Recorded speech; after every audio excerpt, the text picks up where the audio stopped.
ஆந்திர நாட்டில் ஒரு அரசர் இருந்தார். அந்த அரசர்கிட்ட ஒரு அமைச்சர் இருந்தார். அந்த அமைச்சர் பேர் ராயண பாஸ்கர். அவர் ஒரு பெரிய அறிவாளி. அது மட்டும் இல்லை, மிகச்சிறந்த கொடையாளி. யார் எது கேட்டாலும் இல்லைன்னு சொல்ல மாட்டாராம். அதன் காரணமாகவே அவர்கிட்ட இருந்த செல்வம் நாளுக்கு நாள் குறைஞ்சிக்கிட்டே வந்துட்டு தான். கடைசியில் குடும்பத்துக்குன்னு எதுவும் வைக்காமலே அவர் போய் சேர்ந்துட்டார். மகனும் இறந்துட்டார். அந்த குடும்பத்தில் மிஞ்சி இருந்தது அவருடைய மருமகள், ஒரு பேரன், அவ்வளவுதான். இருந்த ஒரே சொத்து பழுதடைஞ்ச ஒரு வீடு. அந்த அம்மா மற்ற வீடுகளில் வேலை செஞ்சு தன்னுடைய பிள்ளைய படிக்க வச்சுக்கிட்டு வராங்க. அந்த புள்ள ஒரு பெரிய வள்ளலுடைய பேரன்கிறது அந்த பள்ளி வாத்தியார்களுக்கும் தெரியும். அதனால் அவங்களும் இவங்ககிட்ட கொஞ்சம் அன்பாகவும் அக்கறையாகவும் பழகி பாடம் சொல்லி கொடுத்துக்கிட்டு இருக்கிறாங்க. ஒரு நாள் ஒரு புகழ்பெற்ற கவிஞர் ஒருத்தர் அந்த பள்ளிக்கூடத்துக்கு வந்திருக்கிறார். ஆசிரியர்கள்கிட்ட பேசிக்கிட்டு இருந்தப்போ ஒரு செய்தியை சொன்னாராம்.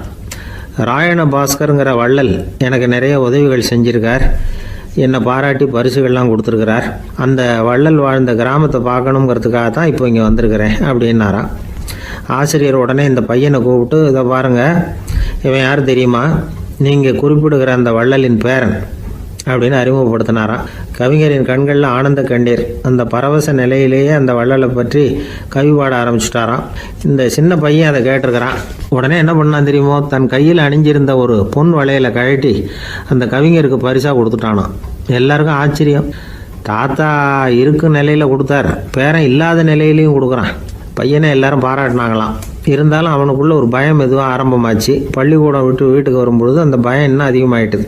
அம்மா என்ன சொல்லுவாங்களோ தெரியலையே, ஏதோ திடீர்னு தோணிச்சு வளையலை கட்டி கொடுக்கணும்னு கொடுத்துட்டோம். குடும்பம் இருக்கிற நிலையில் இப்படி நான் செஞ்சது தப்பா? வீட்டு செலவுக்கே அம்மா எவ்வளவு கஷ்டப்படுறாங்க, வீட்டுக்கு போனதும் என்ன நடக்குமோ தெரியலையே அப்படின்னு நினச்சி பயந்துக்கிட்டே அவன் வீட்டுக்குள்ளே அடி எடுத்து வைக்கிறான். அம்மா கூப்பிட்டு சாப்பாடு போட்டாங்க. அவங்க கண்ணில் படக்கூடாதுங்கிறதுக்காக ஒரு கையை பின்னாடி மறைச்சிக்கிட்டே இருந்தான். அம்மா இதை கவனிச்சிட்டாங்க. உன் கையை ஏன் அப்படி வச்சிருக்கிற? உன் கைக்கு என்னாச்சு? ஏதாவது அடிபட்டு போச்சா அப்படின்னு கேட்டுக்கிட்டே கையை எடுத்து பார்க்குறாங்க. வளையல காணலை. வளையல் எங்கே அப்படின்னு கேட்குறாங்க. இவன் தயங்கிக்கிட்டே நடந்ததை சொல்கிறான். அதை கேட்டதும் அந்த அம்மாவோட முகம் கோபத்தால் சவுந்து போச்சான். முட்டாளே, என்ன காரியம் பண்ண அப்படின்னு கன்னத்தில் அரைஞ்சிட்டாங்களாம். அம்மா, என்னை அடிக்காத, ஏதோ தெரியாமல் தப்பு பண்ணிட்டேன் அப்படின்ட்டுருக்கான். மகனே, வளையலை கொடுத்ததுக்காக நான் உன்னை அடிக்கலை, அப்படிங்க பின்ன எதுக்கு அடித்தேன்னு கேட்டிருக்கான். உன் பாட்டனார் ஒரு பெரிய வள்ளல், அவர் எதையும் பாதி வேலையை செய்யறதில்ல. அவருடைய பேரை நீ அரைகுறை வேலை செஞ்சுட்டு வந்திருக்கிற அப்படின்னாங்களாம். என்னம்மா சொல்கிறேன்ருக்கான். நீ ஒரே ஒரு வளையலை மட்டும்தானே கட்டி கொடுத்துருக்குற. கொடுக்குறதா இருந்தால் ரெண்டையும் சேர்த்துல கொடுத்துருக்கணும், அதுதானே உங்கள் தாத்தாவுக்கு பெருமை அப்படின்னாங்களாம். அம்மா, தெரியாமல் இப்படி செஞ்சுட்டேன், உங்கள்கிட்டையும் அரை வாங்கிட்டேன் அப்படி இப்படின்னு அவன் சொல்லியிருக்கிறான். இப்போ அம்மா கொஞ்சம் இருங்க, அந்த கவிஞர் இன்னைக்கு நம்ம ஊரில் தான் தங்கியிருப்பார், நாளைக்கு காலையில் தான் அவர் எங்கே இருக்காருன்னு விசாரித்து இன்னொரு வளையலையும் கொடுத்துட்றேன் அப்படின்ட்டுருக்கான். மகனே, நல்ல செயல்களையெல்லாம் நாளைக்குன்னு ஒத்தி போடாத. நாளைக்கு என்ன நடக்குங்கிறது யாருக்கு தெரியும்? இப்போவே போ, எங்கே இருக்காருன்னு பாரு அப்படின்ட்டுருக்காங்க. மகன் புறப்பட்டான். பள்ளி ஆசிரியர்கிட்ட போய் கேட்டானா அந்த கவிஞர் எங்கே இருக்காருன்னு. அவர் சொன்னாராம். உடனே போய் அவர் இருக்கிற இடத்துல கதவை தட்டியிருக்கான்.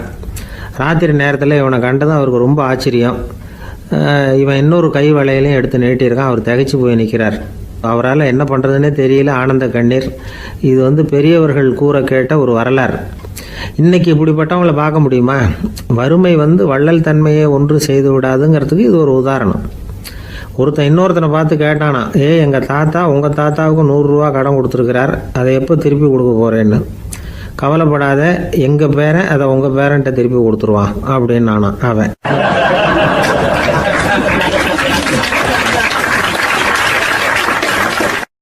எனக்கு வாழ்க்கையே வெறுத்து போச்சு சார் அப்படின்னு சொல்லிட்டு ஒருத்தர் வந்தார்.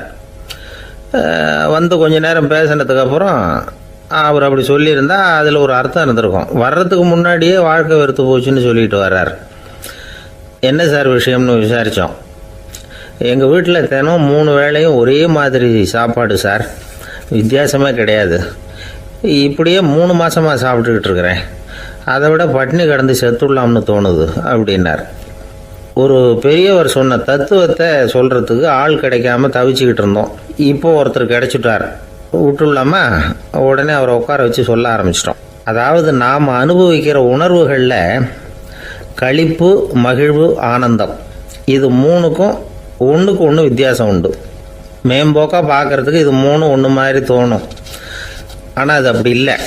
களிப்புங்கிறது உடம்பை பொறுத்தது, மகிழ்வுங்கிறது மனசை பொறுத்தது, ஆனந்தம்ங்கிறது ஆன்மாவை பொறுத்தது.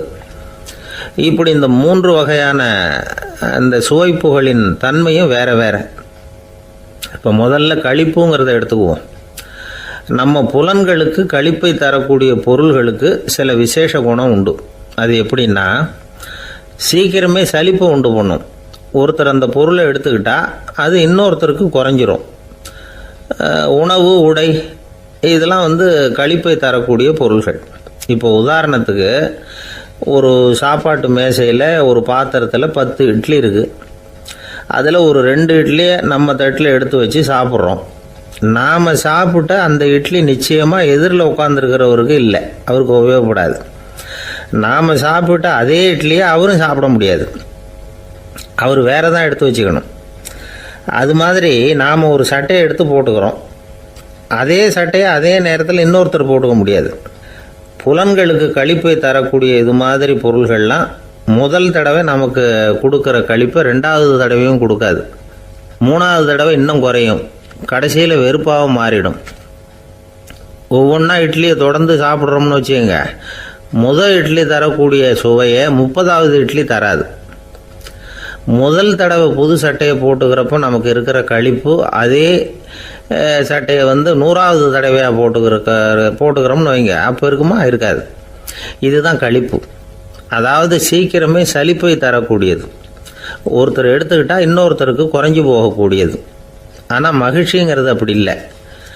ஒருத்தர் அனுபவிக்கிறதுனால இன்னொருத்தருக்கு குறைஞ்சி போகாது. இப்போ காலையில் சூரியன் உதயம் ஆகிறத பார்த்து சந்தோஷப்படுறோம், அதையே இன்னொருத்தரும் பார்த்து சந்தோஷப்படலாம். ஒரு நல்ல சங்கீதத்தை கேட்குறோம், ஒரு அழகான ஓவியத்தை ரசிக்கிறோம், நீங்கள் ரசிக்கிற அதே நேரத்தில் இன்னொருத்தரும் அதை ரசிக்கலாம். அதனால் அது குறைஞ்சி போகிறதில்ல. இது மகிழ்வு. ஆனால் ஒன்று, ஒரே பாடலை திரும்ப திரும்ப கேட்டுக்கிட்டு இருந்தால் கடைசியில் அலுப்பு தட்டும்.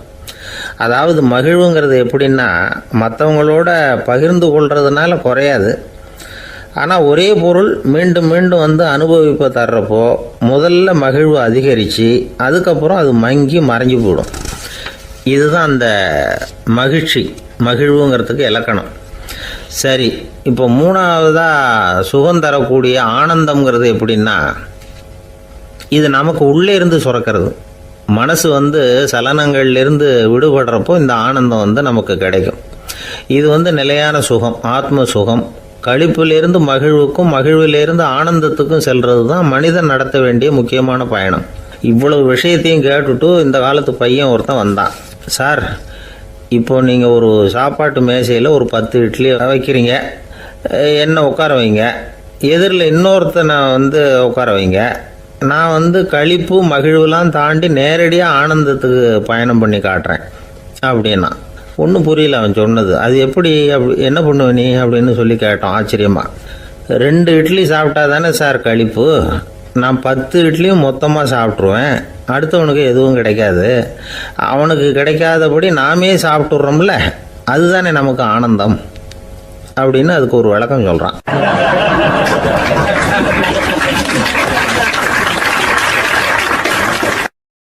துஷ்டரை கண்டால் தூர விலகு, இப்படி ஒரு பழமொழி உண்டு. எதுக்காக இப்படி சொல்லி வச்சாங்க? துஷ்டன் ஏதாவது தொந்தரவு கொடுப்பான், அதனால் அவனை கண்டா பயந்துக்கிட்டு ஓடி ஒளிஞ்சிக்கோ அப்படின்னா இதுக்கு அர்த்தம் அப்படி இல்லை. ஒரு துஷ்டன் கிட்ட நெருங்கி போகிறோம்னு வச்சுக்கோங்க, அவன் நமக்கு கெடுதலான ஆலோசனைகள் எதையும் சொல்லலாம், அல்லது அவன் தீய உணர்வுகள் உள்ளவனா இருக்கலாம், அல்லது தீய செயல்கள் செய்யக்கூடியவனா இருக்கலாம், அல்லது தீய நட்புனால அவன் ஏற்கனவே கெட்டு போனவனா கூட இருக்கலாம். இப்படிப்பட்டவனை நெருங்கி போனா அவனோட பாதிப்பு நமக்கும் வந்துடும். அதனால விலகி போ அப்படின்னு சொல்றாங்க. இதையே கொஞ்சம் விவரமா இப்ப பார்ப்போமே. இப்ப இந்த துஷ்டர்களை 4 வகையா பிரிக்கிறாங்க. இந்த 4 வகைக்கும் உதாரணம் வேணும்னா வேற எங்கேயும் போக வேண்டியதில்லை, மகாபாரதத்தை பார்த்தாவே போதும். அதுல இந்த 4 வகையான தீயோரும் வர்றாங்க. முதல் வகைக்கு உதாரணம் சகுனி. இவன் மனசுல எப்பவும் தீய எண்ணங்கள் தான் நிறைஞ்சிருக்கும், கனவுல கூட தீய ஆலோசனைகள். யாராவது ஒருத்தர் நல்லபடியா வாழ்ந்தா அதை இவனால சகிச்சிக்க முடியாது. இப்படிப்பட்டவனோட நெருங்கிய தொடர்பு துரியோதனனுக்கு கிடைச்சது. துரியோதனன் எப்படின்னா, அவன் ஏற்கனவே தீய காரியங்கள் செய்யறதுக்கு தயங்காதவன். அப்படிப்பட்டவனுக்கு தீய போதனைகள் செய்யறதுக்கு சகுனி உதவுனா. இந்த 2 பேரோட சகவாசம் இன்னொருத்தனுக்கு கிடைச்சது. அவன் யாருன்னா துச்சாதனன். அவன் தீய நடத்தை உள்ளவன். இந்த 3 பேரும் ஒன்று சேர்ந்தா என்னத்துக்கு ஆகும்? உலகமே கெட்டு போடும்ல. இந்த 3 துஷ்டர்களோட நல்லவன் ஒருத்தன் வந்து சேர்ந்தான். அவன் தான் கர்ணன். கர்ணன் இயல்பாவே உத்தம குணம் உள்ளவன். அவன் நல்லவங்களோட சேராம இப்படிப்பட்ட கெட்டவங்க கிட்ட நட்பு வச்சுக்கிட்டான். அதனால அவனும் தீய செயல்களில் ஈடுபடுறது மாதிரி ஆயிடுது. துரியோதனனுடைய நண்பனா அவனுடைய ஆதரவுல வளர்ந்ததுனால அவனுக்கு துணையா இருக்க வேண்டி இருக்குது அப்படின்னா. நட்பு உரிமையினால உதவி புரிய வேண்டியது சரிதான், அது தப்புன்னு சொல்ல முடியாது. இருந்தாலும் தீய செயல்களுக்கு உதவி செய்யறது சரியில்லை. புத்தி பலம் புஜ பலம் எல்லாம் இருந்தா கூட தெய்வ பலம் இல்லைன்னா ஜெயிக்க முடியாது. கர்ணன் மகா வீரன். இருந்தாலும் கடைசியில் அவன் கதி என்னாச்சு? அவங்ககிட்ட எல்லா நல்ல குணங்களும் இருந்தது. இருந்தாலும் ஏன் இப்படி ஆச்சு? தீயவர்களுடைய சேர்க்கை தான் காரணம். அவங்களோட சேர்ந்ததுனால இவனையும் அப்படியே நினைக்க ஆரம்பிச்சுட்டாங்கல்ல. 4 வகை துஷ்டர்கள்ல இவனும் ஒரு வகை அப்படின்னு சொல்ல ஆரம்பிச்சிட்டாங்க. அதாவது தீய ஆலோசனைக்கு சகுனி, தீய உணர்வுகளுக்கு துரியோதனன், தீய செய்கைக்கு துச்சாதனன், தீய நட்புக்கு கர்ணன். இப்படி உதாரணமாயிட்டான். அதனாலதான் துஷ்டரை கண்டால் தூர விலகு அப்படின்னு சொன்னாங்க. அது புராண காலம். இப்பெல்லாம் நிலைமை கொஞ்சம் வேற விதமா இருக்குது. அன்னைக்கு ஒரு நாள் அப்படிதான் ஒரு காட்டு பாதையில யாரோ ஒருத்தர் அடிபட்டு கிடந்தார். யாரோ ஒரு துஷ்டன் அவனை அடிச்சு போட்டுட்டு போயிட்டான் போல இருக்கு. அந்த வழியா போன ஒருத்தர் பரிதாபப்பட்டு அவனை போய் தூக்குனார்.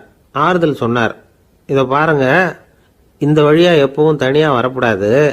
ஏன்னா இங்க ஒரு ரவுடி இருந்துகிட்டு வர்றவங்க போறவங்களெல்லாம் வழிப்பறி பண்ணிட்டு இருக்கிறதா கேள்விப்பட்டிருக்கிறேன் அப்படின்னாராம். இனிமே அப்படி கேள்விப்பட மாட்டீங்க அப்படின்னு அந்த ஆளு. ஏன்னு கேட்டிருக்காரு இவர். அவன் சொல்லியிருக்கான், நான் தான் சார் அந்த ரவுடி. இந்த வழியா போனவங்க கிட்ட தகராறு பண்ணேன். அவங்க தான் என்ன இப்படி அடிச்சு போட்டு என்கிட்ட இருந்த பணத்தை எல்லாம் புடுங்கிட்டு போட்டாங்க சார். காலம் ரொம்ப கெட்டு போச்சு அப்படின்னு நானா ரொம்ப பரிதாபமா.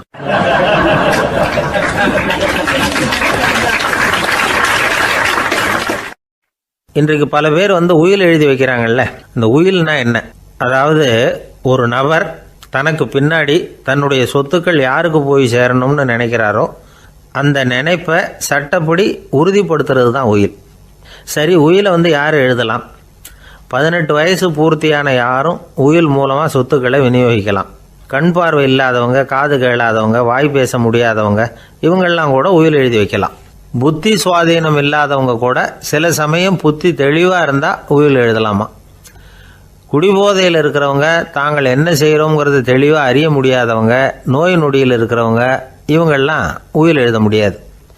ஒருத்தரை நிர்பந்தப்படுத்தி ஏமாற்றி அல்லது சுய நினைவில்லாத ஒருத்தர்கிட்ட எழுதி வாங்கி வைக்கிற உயில் செல்லாது. உயிலை இந்த முறையில் தான், இந்த படிவத்தில் தான் எழுதணும்னு சட்டத்தில் விதி எதுவும் கிடையாது. இதுக்கு முத்திரை கட்டணமும் கிடையாது. உயிலை வெற்று காகிதத்தில் எழுதலாம். அச்சு அடிக்கணும், டைப் அடிக்கணுங்கிற அவசியம் கூட இல்லை. கையாலேயே கூட எழுதலாம். எழுதி இருக்கிறது புரியணும், அவ்வளவுதான். குறைந்தபட்சம் 2 சாட்சிகளை வச்சுக்கிட்டு உயில் எழுதுகிறவர் அதில் கையெழுத்து போடணும். கையெழுத்து போட தெரியாதுன்னா இடது கை பெருவிரல் ரேகை வைக்கலாம். உயில் சாசனத்துக்கு சாட்சிகள் கையெழுத்து இல்லைன்னாலும் அது செல்லாது. அப்புறம் பிரிவிலேஜ்டு வில் அப்படின்னு இருக்கு. அதுக்கு மட்டும் சாட்சிகள் தேவையில்லை. அது என்னன்னா, இந்த விமானப்படை, கப்பல் படை அல்லது யுத்தத்தில் பணிபுரியும் நபர்கள் அவங்கெல்லாம் இருக்கிறாங்க இல்லையா, அப்படிப்பட்டவங்க எழுதுகிற உயில் அது. அதுக்கு சில விசேஷ சலுகைகள் உண்டு. ஒருத்தர் முதல்ல ஒரு உயில் எழுதி வைக்கிறார், அதுக்கப்புறம் மனசு மாறி போகுது, அது வேணாம்னு நினைக்கிறார், ரத்து செஞ்சுடலாம். அதுக்கப்புறம் வேற உயிலும் எழுதலாம். உயிரோடு இருக்கிற வரைக்கும் எத்தனை தடவை வேணும்னாலும் உயில் எழுதலாம். கடைசியாக எழுதப்பட்ட உயில் சட்டப்படி சரியாக இருந்தால் அதுதான் அமலுக்கு வரும். சரி, எழுதுகிற உயிலை ரகசியமாக வச்சுருக்கிறது எப்படி? இது ஒரு கேள்வி. இதுக்கு என்ன செய்யணும்னா, ஒருத்தர் உயிலை எழுதினதுக்கு அப்புறம் அவர் தானாவோ அல்லது அங்கீகரிக்கப்பட்ட முகவர் மூலமாகவோ, அதாவது ஒரு ஏஜெண்ட் மூலமாகவோ, ஒரு கவரில் போட்டு சீல் வச்சு கவர் மேலே தன்னுடைய பெயரை எழுதி அல்லது அந்த ஏஜெண்ட் பெயரை எழுதி கவர் மேலே என்ன அடக்கம் செய்யப்பட்டிருக்கு, உள்ளே என்ன இருக்குது அப்படிங்கிற விவரம்லாம் எழுதி சார் பதிவாளர்கிட்ட ஒப்படைக்கலாம். இதுக்கு கட்டணம் உண்டு. அதுக்கப்புறம் எப்போ தேவைப்படுதோ அப்போ ஒரு மனு கொடுத்து அந்த கவரை திருப்பம் வாங்கிக்கலாம். இப்போ எழுதுகிற உயிலை இவ்வளவு நாளுக்குள்ளே பதிவு செய்யணுங்கிற கால வரையறை உண்டா அப்படின்னு ஒரு கேள்வி வரலாம் இல்லையா? எப்போ வேணும்னாலும் பதிவு செய்யலாம். நம்மால் ஒருத்தர் ஒரு நாள் ரொம்ப அவசரமாக வந்தார். இந்த உயில் எழுதுறது சம்பந்தமாக பூரா விவரமாக எனக்கு உடனே தெரியணும்னார். நான் உடனே அவரை வக்கீல் ஒருத்தர்கிட்ட அழைச்சிட்டு போனேன். இவர் அவர்கிட்ட எல்லா விவரமும் கேட்டு தெரிஞ்சுக்கிட்டார். ரொம்ப தேங்க்ஸ்ன்னு சொல்லிவிட்டு 2 பேரும் வெளியில் வந்தோம். அதுக்கப்புறம் இவர்கிட்ட கேட்டேன், ஆமாம் இவ்வளவு விவரமாக கேட்குறீங்களே, உங்களுக்கு எத்தனை பிள்ளைங்க சார் அப்படின்னு கேட்டேன். 6 பேர் சார் அப்படின்னார். சரி, இருக்கிற சொத்து எவ்வளவுன்னு கேட்டேன். அதை இனிமே தான் சம்பாதிக்க போகிறேன் அப்படின்னார்.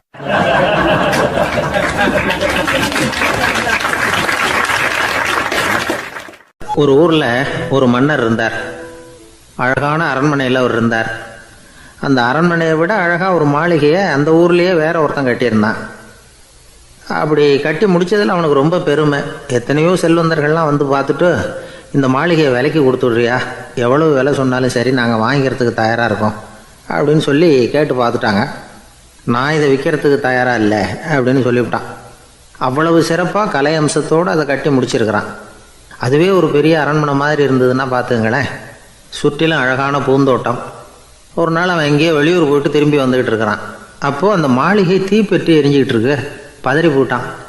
விலைக்கு கேட்டவங்க யாராவது இதை செஞ்சுருக்கணும், இல்லைன்னா மன்னரே செய்த சதியோ என்னவோ, இப்படிலாம் அவனுக்கு சந்தேகம். ஒரு மூலையில் உட்காந்து அழ ஆரம்பிச்சிட்டான். அந்த சமயத்தில் அவனுடைய மகன் அங்கே ஓடி வந்தான். அப்பா அழாதீங்க, இதை நான் நேற்று ராத்திரியே நம்ம ஊர் மன்னருக்கு விற்றுட்டேன்.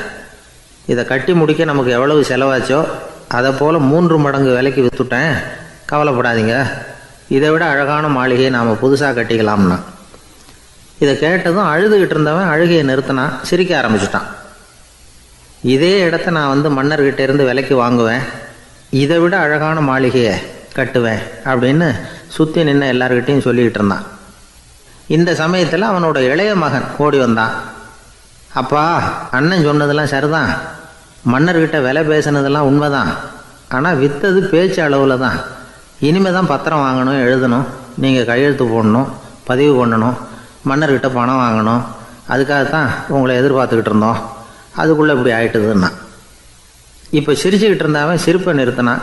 மறுபடியும் குழந்தை மாதிரி அழ ஆரம்பிச்சிட்டான். இது ஒரு சம்பவம். இதிலிருந்து என்ன தெரியுது? அந்த அழகான மாளிகை தன்னுடையது அப்படின்னு நினைக்கும் பொழுது அவனுக்கு அழுகை வந்தது. அது தன்னுடையது இல்லை அப்படின்னு நினைக்கிற போது சிரிப்பு வந்தது. மறுபடியும் அது தன்னுடையது தான் அப்படிங்கிற உணர்வு வரும்பொழுது அழுகை. எது எதிலிருந்து நீ நீங்கி இருக்கிறாயோ அது அதிலிருந்து உனக்கு துன்பம் இல்லை அப்படிங்கிறார் திருவள்ளுவர். இந்த உடம்பு என்னுடையதில்லை அப்படிங்கிற உணர்வு வந்துட்டா அது ஒரு பெரிய நிலை. அந்த நிலை வரணும். எல்லாத்தையும் பயன்படுத்திக்கலாம், ஆனால் பற்றில் விழுந்துடக்கூடாது. உலகத்தில் இருங்கள், ஆனால் உலகத்தவராக இருக்காதீர்கள். உலகிற்குள் இருங்கள், உலகம் உங்களுக்குள் வந்துவிட அனுமதிக்காதீர்கள். விலகி இருங்கள், விழித்திருங்கள், மௌனமாய் பார்த்திருங்கள் அப்படிங்கிறது சான்றோர் கருத்து. செய்ய வேண்டிய கடமையிலிருந்து விலகி இருக்கிறவர்கள் நம்மக்கிட்ட நிறைய பேர் உண்டு. அப்படிப்பட்ட ஒருத்தர் டாக்டர்கிட்ட போனார். டாக்டர், நான் ஒரு கவர்மெண்ட் ஆஃபீஸில் வேலை பார்க்குறேன், எனக்கு ஒரே அசதியாக இருக்குது, என்னை சோதிச்சு பாருங்கள், ஆலோசனை சொல்லுங்கள் ஏதாவதுன்னார். டாக்டர் அவரை பரிசோதனை பண்ணி பார்த்துட்டு சொன்னார், இதை பாரு, உனக்கு இப்போ தேவைப்படுறது முழு ஓய்வு. நீ எவ்வளவு சீக்கிரமாக ஆஃபீஸுக்கு போறியோ அவ்வளவுக்கு உனக்கு நல்லது அப்படின்னாராம்.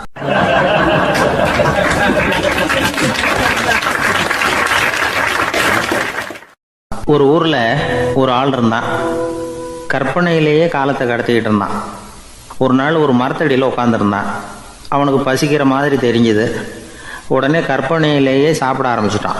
அதாவது எதிரில் இலை போட்டு சாப்பாடு போடப்பட்டிருக்கிறதாகவும் அதை இவன் சாப்பிட்றதாகவும் நினச்சிக்கிட்டு கையை மட்டும் வாய்க்கும் தரைக்குமா அப்படியும் இப்படியும் கொண்டுகிட்டு போய் பாவனை பண்ணிக்கிட்டே இருக்கிறான். தூரத்தில் இருந்து பார்க்குறவங்களுக்கு இவன் ஏதோ பலமான விருந்து சாப்பிட்டுக்கிட்டு இருக்கிறான் அப்படின்னு தான் தோணும். அது மாதிரியே பண்ணிக்கிட்டு இருந்தான். அந்த வழியாக ஒரு சன்னியாசி வந்துக்கிட்டு இருந்தார். இவனை பார்த்தார். என்ன இவன் இப்படி பண்ணிகிட்டு இருக்கிறானே அப்படின்னு நினச்சாரு. கொஞ்ச நேரம் அவனையே உத்து பார்த்துக்கிட்டு இருந்தார். இவரை பார்த்ததும் அவன் இன்னமும் சுவாரஸ்யமாக சாப்பிட ஆரம்பிச்சிட்டான். அப்பப்பா, என்ன இது, இந்த குழம்பு இவ்வளவு காரமாக இருக்குது, என்னுடைய நாக்கே எரிஞ்சு போடும் போல இருக்கு அப்படின்னு சொல்லிட்டு பக்கத்தில் ஒரு குவளையை எடுத்து தண்ணி குடிக்கிறது மாதிரி பாவனை பண்ணுறான். அப்பாடா இப்போ கொஞ்சம் பரவாயில்ல அப்படின்னு சொல்லிக்கிட்டு குவளையை கீழே வைக்கிறது மாதிரி ஒரு பாவனை பண்ணுறான். சன்னியாசி பார்த்தார். என்னப்பா சாப்பாட்டில் காரம் அதிகமோ அப்படின்னார். ஆமாம் சுவாமி, ஞாபகம் மறதியில் கொஞ்சம் மிளகாய் அதிகமாக சேர்த்துக்கிட்டேன் அப்படின்னா. சரி சாப்பிடு அப்படின்னு சொல்லிவிட்டார். அவன் சாப்பிட்டு முடிக்கிற வரைக்கும் பொறுமையாக உட்காந்துருந்தார். அவன் அப்பாடா அப்படின்னு சொல்லிட்டு மறுபடியும் தண்ணி எடுத்து குடித்தான். எல்லாம் கற்பனையிலேயே. அதுக்கப்புறம் சன்னியாசி பேச ஆரம்பித்தார். இதை பாருப்பா, உன்னுடைய கற்பனையை நான் மெச்சுறேன். இருந்தாலும் உன் சாப்பாட்டில் ஒரு இனிப்பையும் வச்சுருக்கலாமே, ஏன் மிளகாயை அளவுக்கு அதிகமாக போட்டுவிட்டு அவஸ்தைப்படுறேன் அப்படின்னார். அவன் யோசிக்க ஆரம்பித்தான். அதுக்கப்புறம் இவர் சொன்னார், இதை பாருப்பா, இனிமேலும் உன்னுடைய கற்பனையும் உயர்ந்ததாக இருக்கட்டும் அப்படின்னு உபதேசம் பண்ணிவிட்டு போனார். எப்பவும் உயர்வை பற்றியே சிந்திக்கணும். உயர்வு கிடைக்கலன்னா கூட அப்படி சிந்திக்கிறத நிறுத்தப்படாது அப்படிங்கிறார் திருவள்ளுவர். உள்ளுவது எல்லாம் உயர் உள்ளல், மற்ற அது தள்ளினும் தள்ளாமை நேர்த்து. ஊக்கம் இல்லாமல் உலகத்தில் வாழ்ந்து பிரயோஜனம் இல்லை. அதனால் உயர்வாகவே சிந்திக்கணும். அது நம்மளை ஊக்கப்படுத்தும். இது பெரியோர் வாக்கு. இந்த உலகத்தில் கற்பனையிலேயே வாழ்கிற சில கஞ்சர்களும் உண்டு. அதாவது 2 கஞ்சர்கள் 2 பேரும் பக்கத்து ஊரில் இருந்தாங்க. பொங்கல் சமயம் ஒரு கஞ்சன் தன்னுடைய மகனை கூப்பிட்டான். இதை பாருப்பா, பக்கத்து ஊரில் என்னுடைய நண்பன் ஒருத்தன் இருக்கிறான். அவனுக்கு பொங்கல் பரிசு ஏதாவது கொடுக்கணும். நான் ஒரு 4 ஆட்டுக்குட்டியை தரேன், நீ கொண்டுகிட்டு போய் கொடுத்துட்டு வந்து விட்றியா அப்படின்னு கேட்டான். சரி, நான் புள்ள ஒரு பைய கையில் எடுத்துக்கோன்னா. அவன் எடுத்துக்கிட்டான். இந்த ஆட்டுக்குட்டி பிடிச்சிக்கோ அப்படின்னு சொல்லி ஒவ்வொன்றா போடுறேன் பார் அப்படின்னு சொல்லிட்டு 1 2 3 4 அப்படின்னு எண்ணிக்கிட்டே வெறும் சைகையாலேயே ஆட்டுக்குட்டியை பிடிச்சி போடுறது மாதிரி பாவனை பண்ணிகிட்டு இருக்கிறான். அவன் பிள்ளையும் அதை ரொம்ப அக்கறையாக வாங்கிக்கிறது மாதிரி வாங்கிக்கிட்டு அந்த பையை தூக்கிக்கிட்டு அடுத்த ஊருக்கு போகிறான். இவன் அங்கே போய் சேர்ந்த நேரத்தில் அந்த கஞ்சன் ஊரில் இல்லை, எங்கேயோ வெளியில் போயிருக்கிறான். அவனோட புள்ள மட்டும்தான் வீட்டில் இருந்தான். இவன் அவன்கிட்ட, இதை பாரு, எங்கள் அப்பா உங்கள் அப்பாவுக்கு ஆட்டுக்குட்டி கொடுத்து அனுப்பியிருக்கிறாரு, பிடிச்சிக்கோ அப்படின்னு சொல்லி பாவனையிலேயே ஒவ்வொன்றா எடுத்து அவங்ககிட்ட கொடுத்துட்டான். அவனும் வாங்கிட்டான் வாங்கிறது மாதிரி. அப்புறம் சொன்னான், சரிப்பா, நானும் பதிலுக்கு ஏதாவது ஒன்றுகிட்ட கொடுக்கணும் இல்லையா, அதனால் அந்த பையை பிடி, ஒரு 10 எலுமிச்சம்பழம் தரேன், பதிலுக்கு அதை நீ எடுத்துகிட்டு போ அப்படின்னு சொல்லி கையாலேயே ஒவ்வொன்றா எடுத்து போடுறது மாதிரி பாவனை பண்ணிவிட்டான். அவனும் ரொம்ப நன்றி அப்படின்னு சொல்லிவிட்டு அதை வாங்கிட்டு போயிட்டான். கொஞ்ச நேரம் கழித்து வெளியில் போயிருந்த அப்பங்காரன் திரும்பி வந்தான். உள்ள சொன்னான், அப்பா, உன்னோட நண்பர் அவருடைய மகன் மூலமாக உனக்கு 6 ஆட்டுக்குட்டி கொடுத்து அனுப்பியிருந்தார்.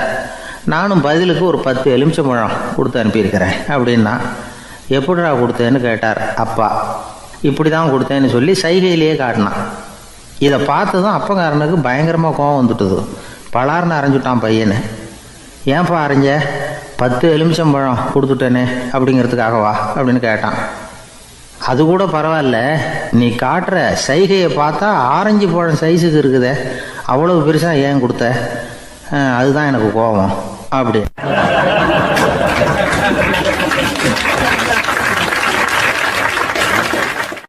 ஒரு நண்பர் யாருக்கோ ஃபோன் பண்ணிக்கிட்டு இருந்தார். அவர் பேசி முடித்ததும் நான் அவரை பார்த்து, இப்போ ஃபோன் பண்ணிங்களே, அந்த ஃபோன் நம்பர் என்ன அப்படின்னு கேட்டேன். அவர் தலையை சொரிஞ்சுக்கிட்டார், ஞாபகம் வரலன்னார். சரி சார், அதை விடுங்க, உங்கள் மனைவி பேர் என்ன அப்படின்னு கேட்டேன். மாலதின்னார். என்ன சார் இது வேடிக்கை, கொஞ்ச நேரத்துக்கு முன்னாடி பேசின ஃபோன் நம்பர் மறந்து போச்சு, எப்போவோ கல்யாணம் பண்ணிக்கிட்ட மனைவி பேர் மறக்கலை, அதை கரெக்டாக சொல்லிவிட்டீங்களே அப்படின்னு கேட்டேன். அவர் என்னை ஒரு மாதிரியாக பார்த்தார். அவர் அப்படி என்னை பார்த்ததில் ஒன்றும் தப்பு இல்லை, ஏன்னா நாம் எல்லாருமே அப்படி தானே, ஒரு குறிப்பிட்ட காரியத்துக்காக தொலைபேசியில் ஒருத்தட்ட பேசுகிறோம், அதுக்கப்புறம் அந்த எண் நமக்கு அனாவசியம், அதனால் மறந்துடுறோம். இதுக்கு பேர் தான் தற்காலிக ஞாபகம். ஆனால் மனைவி பேரை மறந்துட முடியுமா? முடியாது. அது அவசியமான ஒன்று. அடிக்கடி அந்த பேரை உபயோகப்படுத்துகிறோம், அதனாலேயும் அது முக்கியங்கிறதுனாலேயும் அதை மறக்கிறதில்ல. இதுக்கு பேர் நிரந்தர ஞாபகம். சரி, இந்த தற்காலிக ஞாபகம், நிரந்தர ஞாபகம், இது 2 ஞாபக அளவுகளையும் கட்டுப்படுத்துறது எது அப்படின்னா மூளைக்குள்ளே நடக்கிற மின்சார நடவடிக்கைகள் தான்.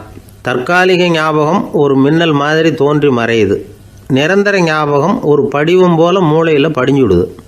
ஒரு சம்பவத்தின் பல பிரதிகள் மூளையில் பல்வேறு பகுதிகளிலேயும் படிகிறதுனால ஒன்று மறைஞ்சாலும் மறந்தாலும் இன்னொன்று மறையறதில்லை. இப்படிப்பட்ட நிலைமையில தான் இந்த தொண்டையில் இருக்குது, வாயில் வரமாட்டேங்குது சார் அப்படிமா. ஒருத்தருக்கு எந்த துறையில் ஆர்வமும் ஈடுபாடும் அதிகமோ அது சம்பந்தமான ஞாபக சக்தி அதிகமாக இருக்கும். தொழிலை விரும்புகிற ஒரு டெலிஃபோன் ஆப்ரேட்டருக்கு எண்கள்லாம் நல்ல ஞாபகம் இருக்கும். அது மாதிரி கவிஞர்களுக்கு வார்த்தைகள் நல்ல ஞாபகத்தில் இருக்கும். இது ஒரு பக்கம் இருந்தாலும் ஒரு மூளை எண்களை விட எழுத்துக்களை விட படங்களை ரொம்ப சுலபமாக ஞாபகத்தில் வச்சுக்குது. புரிஞ்சுக்கிற தன்மை, அனுபவம், புத்தி கூர்மை இது கூடி குறையிறத பொறுத்து ஞாபக சக்தியும் ஏறும் இறங்கும். இப்போ உதாரணத்துக்கு ஒரு பையனுக்கு படித்தது எதுவும் ஞாபகத்தில் இல்லைன்னா அவன் அதை சரியாக புரிஞ்சுக்கலைன்னு அர்த்தம்.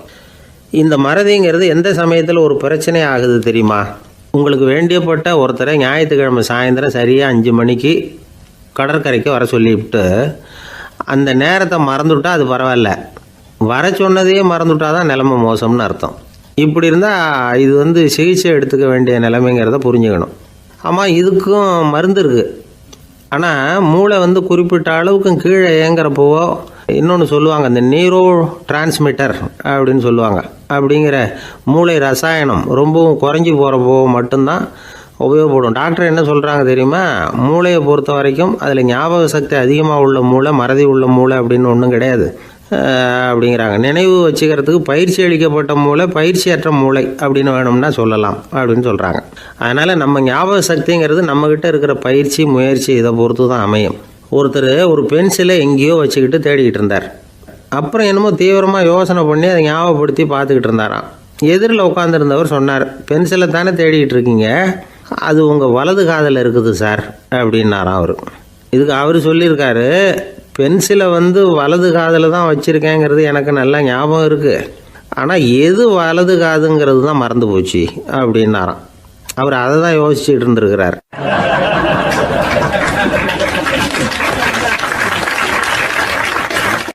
எனக்கு ஒரு உதவி செய்யணும் அப்படின்னு நம்மளை பார்த்து ஒருத்தர் கேட்குறாருன்னு வச்சுங்களேன், உடனே நாம் அவரை பார்த்து என்ன உதவின்னு கேட்போம்.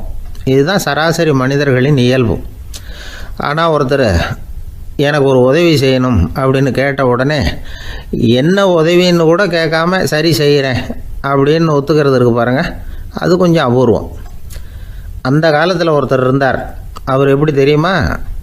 உதவி கேட்குறவங்க நல்லவங்களா கெட்டவங்களா அப்படின்னு கூட பார்க்கல, தனக்கு நன்மையா தீமையா அப்படின்னு கூட பார்க்கல, உதவி செய்கிறேன்னு புறப்பட்டு விட்டார். அவர் யார் தெரியுமா? அவர் தான் நல சக்கரவர்த்தி. அவர் மாதிரி நாமும் உதவி கேட்குறவங்களுக்கு உடனே உதவி செய்கிறதுக்கு தயாராக இருக்கணும் அப்படின்னு சொன்னார் ஒரு ஆன்மீக பேச்சாளர். நல சரித்திரத்தை அவர் சொல்லிக்கிட்டு இருந்தார். இந்திரன், அக்னி, வருணன், யமன் இவங்க 4 பேரும் நலனை பார்த்து எங்களுக்கு நீ உதவி செய்யணும், எங்களுக்காக நீ தூது போகணும் அப்படின்னு கேட்குறாங்க. யாருக்கிட்ட தூது போகணும், என்ன காரியத்துக்காக போகணும் அப்படின்னு கேட்கணும்ல. நலன் அப்படி கேட்கவே இல்லை, உடனே சரின்னு ஒத்துக்கிறான். அதுக்கப்புறம் அவங்க விவரம் சொல்கிறாங்க, என்ன உதவி, யாருக்கிட்ட தூது போகணும் அப்படிங்கிற விவரத்தை சொல்கிறாங்க. நலனுக்கும் அப்புறம்தான் புரியுது, எந்த தமயந்தியை இவன் காதலிச்சானோ, எந்த தமயந்தின் சுயம்பரத்துக்காக இவன் போய்கிட்டு இருக்கிறானோ அந்த தமயந்தியை பார்த்து தங்களுக்காக அவகிட்ட வாதாடணும், பேசணும், தங்களில் ஒருத்தரை கல்யாணம் பண்ணிக்கும்படியாக கேட்கணும் அப்படின்னு அவங்க 4 பேரும் நலன்கிட்ட கேட்குறாங்க. இதை கேட்டதும் நலன் கொஞ்சம் கூட முகம் சுளிக்கலை, பதட்டப்படலை. நேராக தமயந்தி கிட்ட போகிறான். இந்திரன், அக்னி, வருணன், யமன் இவங்களோட சிறப்புகளை எடுத்து சொல்கிறான். இவங்களில் ஒருத்தரை கல்யாணம் பண்ணிக்கலாம் அப்படின்னு சொல்லி கேட்டுக்கிறான். ஆனால் இதுக்கு தமயந்தி சம்மதிக்கலை. சுயம்பரம் நடக்குது, அவள் நலனை தேர்ந்தெடுக்கிறாள். அந்த 4 பேரும் நலனுக்கு நிறைய வரங்கள்லாம் கொடுக்குறாங்க. அதுக்கப்புறம் இப்படி போகுது கதை. இதில் நாம் கவனிக்க வேண்டியது என்னென்னா, உதவின்னு கேட்ட உடனே என்ன உதவின்னு கேட்காம சரி செய்கிறேன்னு சொன்னான் பாருங்கள், அதை கொஞ்சம் சிந்திக்கணும். செய்கிறேன்னு ஒத்துக்கிட்டதுக்கு அப்புறம் அது என்ன உதவின்னு தெரிஞ்சும் முகம் சுளிக்காமல் அதை செஞ்சான் பாருங்கள், அதையும் கொஞ்சம் சிந்திக்கணும். நம்மால் ஒருத்தன் ஒரு நண்பனை தேடி போனால் எனக்கு ஒரு உதவின்னா சரி சொல்லுன்னா, இப்போ உங்ககிட்ட 2 கார் இருந்தால் என்ன பண்ணுவேன்னா உடனே அதில் ஒன்று உங்ககிட்ட கொடுத்துருவேன்னா, அவன் உங்ககிட்ட 2 பங்களா இருந்தால் என்ன பண்ணுவேன்னா அதில் ஒன்று உங்ககிட்ட கொடுத்துருவேன்னா, உங்ககிட்ட 2 பேனா இருந்தால் என்ன பண்ணுவேன்னா அதில் ஒரு பேனாவை உங்ககிட்ட கொடுக்க மாட்டேன்னா அவன். ஏன்டா அப்படி சொல்கிறேன்னா, ஏன்னா இப்போ நிஜமாகவே என்கிட்ட 2 பேனா இருக்குது, அதனால் அப்படி சொல்கிறேன் அப்படின்னு நானா அவன்.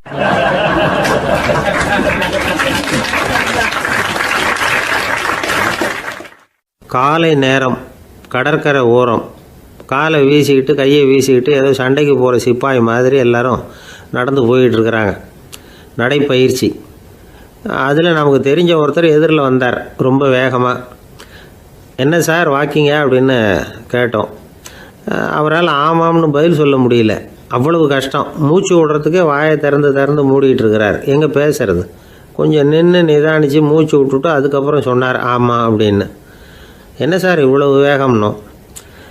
உங்கள் பேச்சை கேட்டுவிட்டு தான் சார் நடக்க ஆரம்பித்தோம். நீங்கள் தான் அடிக்கடி சொல்லிகிட்டு இருந்தீங்க நடக்கிறது நல்லதுன்னு. அன்னையிலேருந்து ஆரம்பிச்சுட்டேன். ஆனாலும் ரொம்ப கஷ்டமாக இருக்குது சார். இப்போ பாருங்கள், உங்கள்கிட்ட சுலபமாக பேசக்கூட முடியல, மூச்சு வாங்குது, உடம்பு கூட வலிக்கிறது மாதிரி இருக்குது அப்படின்னு அவர் பாட்டுக்கு பேச ஆரம்பிச்சிட்டார். உங்களை யார் சார் இவ்வளவு வேகமாக நடக்க சொன்னது? வேகத்தை குறைங்க, மெதுவாக நடங்க அப்படின்னோம். நீங்கள் நடக்கிறதுனால என்னென்ன சௌகரியம்னு அன்றைக்கி சொன்னீங்களே தவிர சௌகரியமாக நடக்கிறது எப்படின்னு சொல்லலையே அப்படின்னார் அவர். இன்னமும் லேசாக மூச்சு வாங்கிக்கிட்டே சொன்னால் கூட இவர் சொல்கிறதுலேயே ஒரு நியாயம் இருக்குது. அதனால் இந்த நடைப்பயிற்சி பண்ணுறவங்க கவனிக்க வேண்டிய சில முக்கியமான குறிப்புகள் இருக்குது. அது என்னென்னங்கிறத அவங்க தெரிஞ்சுக்கணும். அது தெரிஞ்சு வச்சுக்கிறது நல்லது. இதெல்லாம் மருத்துவ நிபுணர்கள் சொல்கிற குறிப்புகள். அவங்க என்ன சொல்கிறாங்க தெரியுமா? உங்கள் வயசு 40க்கு மேலேயா? உங்கள் எடை இருக்க வேண்டியதை விட 10 கிலோ அதிகமாக இருக்குதா?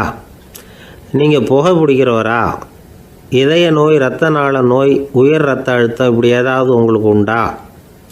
அப்படின்னா நீங்கள் உங்கள் இஷ்டத்துக்கு வரிஞ்சு கட்டிக்கிட்டு நடைப்பயிற்சி பண்ண ஆரம்பிச்சிடாதீங்க. முதல்ல ஒரு மருத்துவ பரிசோதனை பண்ணிக்கோங்க, அதுதான் நல்லது அப்படின்னு அவங்க சொல்கிறாங்க.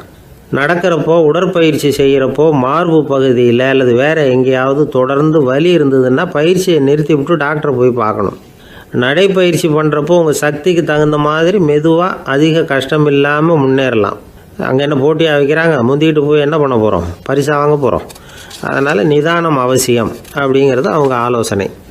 தொந்தரவு கொடுக்காத ஷூ, ட்ரெஸ்ஸு இதுகளை உபயோகப்படுத்துங்க. பாதத்தில் ஆடு தசை இருக்குல்ல, அங்கே ஏதாவது பிரச்சனை இருந்ததுன்னா டாக்டரை பாருங்கள். இந்த பாதத்தில் வலி வரும் அந்த இடத்துல. வெயில் காலமாக இருந்தால் தலைக்கு தொப்பி வச்சுக்கோங்க. பனியில் நடந்தாலும் அப்படி தான், தலையை பத்திரமா பார்த்துக்குங்க. நம்மக்கிட்ட ஏதோ கொஞ்சம் உருப்படியாக தெரியறது அது தானே. உடற்பயிற்சிக்கு முன்னாடி பின்னாடி பயிற்சி செய்கிறப்போ நிறைய தண்ணி குடிக்கலாமா. முதல் 1 மாதத்துக்கு கொஞ்சம் தளர்த்தியாக சாவகாசமாக நடக்கலாம். மணிக்கு 3 அல்லது 4 கிலோமீட்டர் வேகம்னு வச்சுங்களேன். அதுக்கப்புறம் வேகத்தை அதிகப்படுத்தலாம். மணிக்கு 6 அல்லது 8 கிலோமீட்டர் அளவுக்கு நடக்கலாம். நல்லா கையை வீசிக்கிட்டு நடக்கணும். மூச்சு விடுற எண்ணிக்கை அதிகரிக்கணும். இது மாதிரி ஒரு 30 நிமிஷம் நடக்கலாம். தனியாக நடந்து போகிறதுக்கு உங்களுக்கு என்னமோ மாதிரி இருக்குதா? கூட யாரையாவது சேர்த்துக்குங்க. ஒரு குரூப்பாக சேர்ந்து போகலாம். நடக்கிறதுங்கிறத ஒரு சந்தோஷமான சமாச்சாரமாக ஆக்கிக்கணும். தினம் இப்படி நடக்க வேண்டி இருக்குதே அப்படின்னு புலம்பிக்கிட்டே போகக்கூடாது. சில பேர் நடக்கிறப்போ கடந்த காலத்தை அசை போட்டுக்கிட்டே போவாங்க. சில பேர் வருங்காலத்தை அசை போட்டுக்கிட்டே போவாங்க. சில பேர் முக்கியமான திட்டம்லாம் இப்படி நடக்கிறப்போ தான் தீர்மானம் பண்ணுவாங்க. நடக்கிறதுனால மன இறுக்கம் குறையுது, பரபரப்பு குறையுது, மன ஆற்றல் பெருகுது, தன்னம்பிக்கை வளருது, முதுமை தள்ளி போகுது, செயல்திறன் அதிகரிக்குது. இதை தவிர உடம்புக்கும் பல விதமான சௌகரியங்கள் ஏற்படுது. அதனால் இது வரைக்கும் நடக்க ஆரம்பிக்காதவங்க இனிமேல் இந்த குறிப்புகளை கவனத்தில் வச்சுக்கிட்டு நடக்க ஆரம்பிச்சுடலாம். சார்லஸ் லேம்ப் அப்படின்னு ஆங்கில இலக்கிய மேதை ஒருத்தர், அவர் ஒரு தரம் உடம்பு சரியில்லைன்னு டாக்டர்கிட்ட போனாராம். டாக்டர் அவரை பார்த்துட்டு, நீங்கள் தினமும் காலையில் வெறும் வயத்தில் நடக்கணும் அப்படின்னாராம். வெறும் வயத்தில் நடக்கிறதுக்கு நான் தயார், ஆனால் வயிறு கிடைக்கணுமே சார். யார் வயத்து மேலே நடக்கிறது டாக்டர் அப்படின்னு கேட்டாராம் இவர்.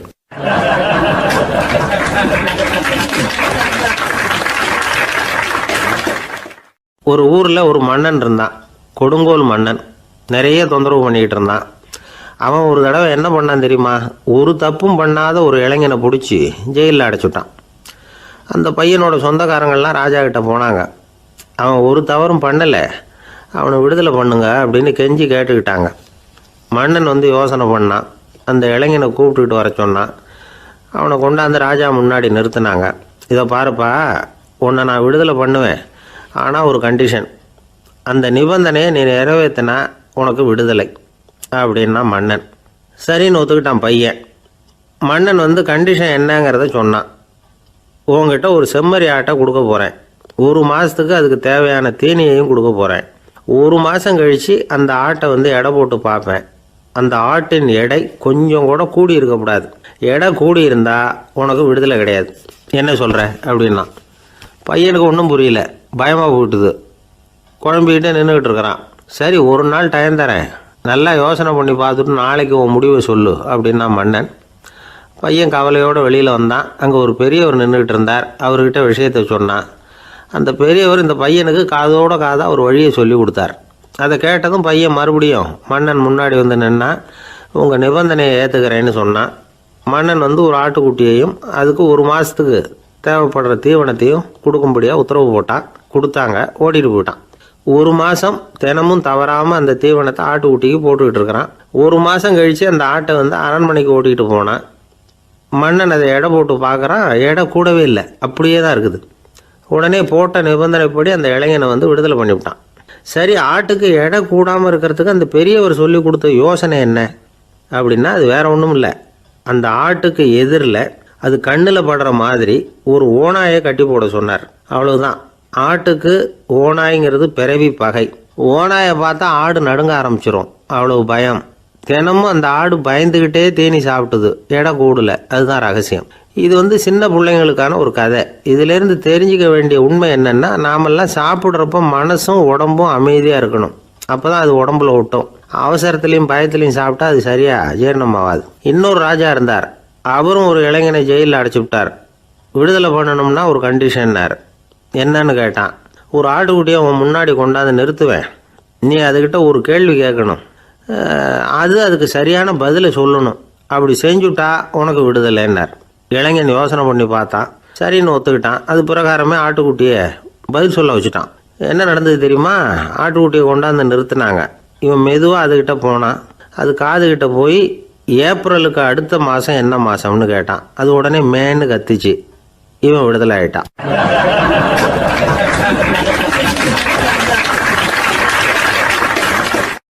ஒரு அப்பாவுக்கு 2 பிள்ளைங்க. மூத்தவன் ரொம்ப அடக்கம். அப்பா எது சொன்னாலும் கேட்பான். பெரியவங்களுக்கு கீழ்ப்படிஞ்சு நடப்பான். இளையவன் அப்படி இல்லை, தான் நினச்சதை தான் சொல்லுவான், செய்வான். அடுத்தவங்க சொல்கிறத கேட்க மாட்டான், அடங்கி நடக்க மாட்டான். இந்த 2 பேரில் யாரை உங்களுக்கு பிடிக்கும்? பெரியவனை தான் பிடிக்கும். ஏன்னா அவன் தான் சொல்கிற பேச்சை கேட்குறவன் அப்படின்னு சொல்லுவீங்க. ஆனால் ஒரு ஞானி என்ன சொல்கிறார் தெரியுமா? ஒரு குழந்தை அதன் அறிவுக்காக மதிக்கப்பட வேண்டுமே தவிர அதனுடைய கீழ்ப்படியும் தன்மைக்காக அல்ல அப்படிங்கிறார். நம்ம குழந்தைகளை சுயமாக சிந்திக்கிறதுக்கு நாம் விடுறதில்ல.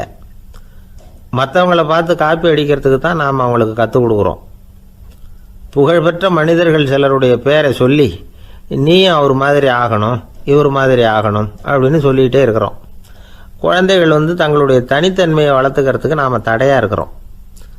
ஒரு குழந்தைகிட்ட அனாவசியமாக நம்பிக்கையை வளர்த்துடக்கூடாது. எந்த கோட்பாட்டையும் திணிக்கக்கூடாது. நாம் ஏற்கனவே அர்த்தமில்லாத கருத்துக்களையும் கொள்கைகளையும் மனசில் போட்டு நிரப்பி வச்சிருக்கிறோம். இந்த உலகத்துக்கு புதுசாக சேர்ந்திருக்கிற ஒரு குழந்தையின் தூய்மையான மனசில் நம்ம கருத்துக்களை அறிமுகம் செய்ய அல்லது திணிக்கிறதுக்கு நமக்கு எந்த அதிகாரமும் கிடையாது. ஒரு குழந்தைய நீ இந்த மதத்தை சேர்ந்தவன் அப்படின்னு பிறந்ததுமே ஒரு முத்திரை குத்தி விடுறோம். இது அதோட சுதந்திரத்தை ஆரம்பத்திலேயே கிள்ளி எறிகிறது மாதிரி தான். நீங்கள் ஒரு மதத்தின் வழிமுறைகளை கடைப்பிடிச்சிக்கிட்டு வர்றீங்க, அந்த வழியில் போய்கிட்டு இருக்கிறீங்க, சரி, அதனால் போகிறீங்க. அதுக்காக உங்கள் குழந்தையையும் அதே வழியில் தான் வரணும் அப்படின்னு கட்டாயப்படுத்துறதுக்கு உங்களுக்கு என்ன உரிமை இருக்குது?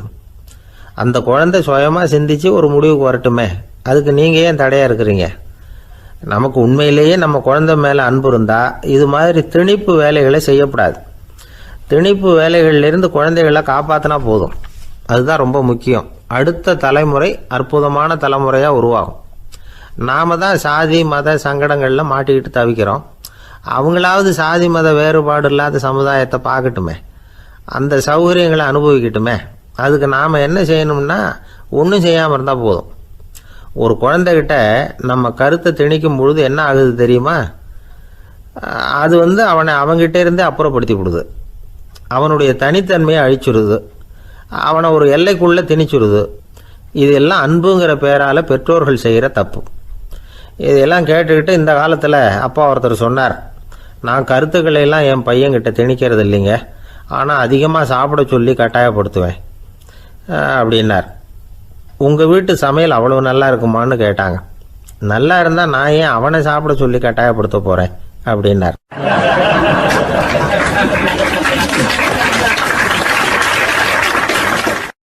உங்கள் பையன் எப்படி சார் இருக்கான் அப்படின்னு விசாரித்தார் ஒருத்தர். அவன் என்ன சார், எதை சொன்னாலும் காதில் வாங்க மாட்டேங்கிறான், அவன் பாட்டுக்கு போகிறான் வர்றான் அப்படின்னு சொல்லி அழுத்துக்கிட்டார் அப்பா. பெரியவங்க சொல்கிறத சின்ன பிள்ளைங்க கேட்கறது இல்லைங்கிறது ஒரு குறை, பெரியவங்க சொல்கிறது சின்ன பிள்ளைங்க காதிலேயே விழறது இல்லைங்கிறது ஒரு குறை.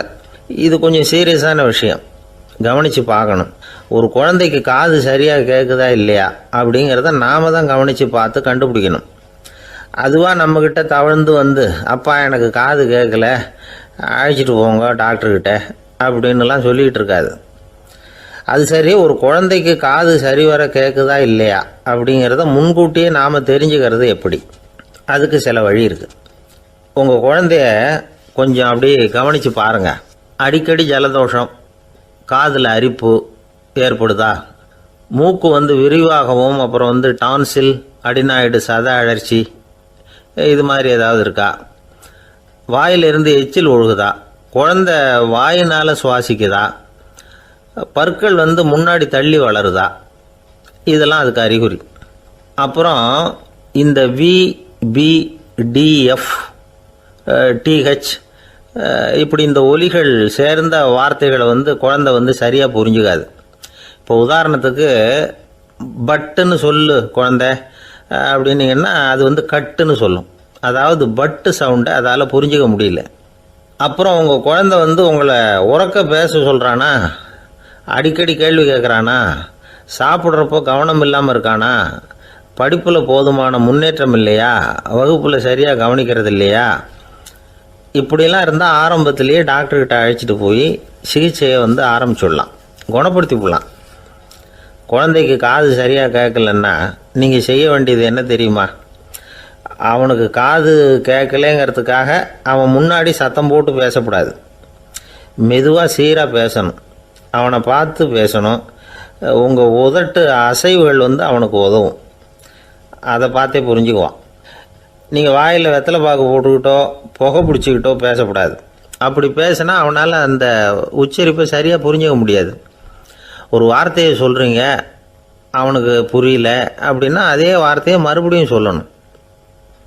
அவனுக்கு நீங்கள் முதல்ல சொன்ன வார்த்தை புரியலேன்னு நினச்சிக்கிட்டு மறுபடியும் திருப்பி சொல்கிறப்போ அதே அர்த்தம் வரக்கூடிய வேறு வார்த்தையை சொல்லக்கூடாது. இப்படிலாம் நடந்துக்கிட்டால் அவனுக்கு மன திடத்தை ஏற்படுத்த முடியும். இல்லைன்னா அவனுக்கு தாழ்வு மனப்பான்மை வந்துடும். குழந்தைக்கு காது கோளாறுன்னா ஆரம்பத்திலேயே டாக்டர்கிட்ட அழைச்சிட்டு போனால் போதும், குணப்படுத்தி விடலாம். அப்புறம் பார்த்துக்கலாமே அப்படின்னு அலட்சியமாக இருந்துட்டால் தான் கஷ்டம். சில பேர் கோபத்தில் சின்ன பிள்ளைங்க காதை பிடிச்சி திருகிறது உண்டு. இது ரொம்ப தப்பு. காது கையோடு வந்துட்டால் என்ன பண்ணுறது? ஒரு வேடிக்கை கதை, அது கதை தான், நிஜமாக நடந்ததில்லை, அது மாதிரி நடக்காது. ஒரு வேடிக்கைக்காக சொல்லப்படுற கதை. அதாவது ஒரு வீட்டில் அப்பா அம்மாவை பார்த்து சொல்லிகிட்டு இருக்கார், இதை பாரு, நாளைக்கு காலையில் என்னை சீக்கிரம் எழுப்பி விட்ரு, நான் செங்கல்பட்டு வரைக்கும் போயிட்டு வர வேண்டியிருக்கு அப்படின்னாராம். இதை அவங்க பையன் காதில் வாங்கிட்டு இருக்கான். அப்பாவுக்கு சிரமம் வேண்டாமே அப்படின்னு நினச்சி அவனே காலையில் யாருக்கும் தெரியாமல் எழுந்திரிச்சு புறப்பட்டு செங்கல்பட்டுக்கு போட்டான். சாயந்தரமாக திரும்பி வந்தான். அப்பா பையனை காணாமல் அலமோதிக்கிட்டு இருக்கிறார். சாயந்தரமாக பையனை பார்த்ததும் எங்கடா போயிட்டு வந்தேன்னு கேட்டார் கோவமாக. செங்கல்பட்டுக்கு போயிட்டு வந்தேன்ப்பா, நீ வேணா அலைய வேண்டாமேன்னு அப்படின்னா. எதுக்கடா போனேன்னு அதட்டினார். அதான்ப்பா, நீ நேற்று அம்மா கிட்ட சொல்லிக்கிட்டு இருந்த, அதை காதில் வாங்கினேன், உனக்காக நான் போயிட்டு வந்தேன் அப்படின்னா. உடனே எந்த காதில் வாங்கினேன் அப்படின்னு சொல்லி காதை பிடிச்சி திருகினார். அந்த காது கையோடு வந்துட்டுது. இது நடந்து கொஞ்ச நாள் கழித்து அந்த அப்பாவும் பையனும் கடத்தெருவில் போய்கிட்டு இருக்கிறாங்க. எதிரில் ஒரு நாய் ஓடி வந்தது. அதுக்கு 2 காதும் இல்லை. என்ன இது, இந்த நாய்க்குட்டிக்கு 2 காதும் இல்லை அப்படின்னார் அப்பா. அதுக்கு பையன் சொல்கிறான், அப்பா அது 2 தடவை செங்கல்பட்டுக்கு போயிட்டு வந்துடுவோம் அப்படின்னானா.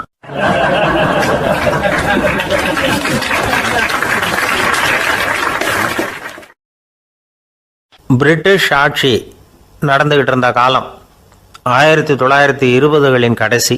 அப்போ நடந்த ஒரு உண்மை நிகழ்ச்சி இது. ஒரு கல்யாண மாப்பிள்ளை ரயிலில் வந்து இறங்க போகிறார். அவரை வரவேற்க ஒரு ராஜ குடும்பமே வந்து காத்துக்கிட்டு இருக்குது. மங்களூர்லேருந்து வந்து இறங்குற அந்த மாப்பிள்ளை யார் தெரியுமா? ஒரு நாய். உண்மைதான், அந்த நாய்க்கு தான் கல்யாணம்.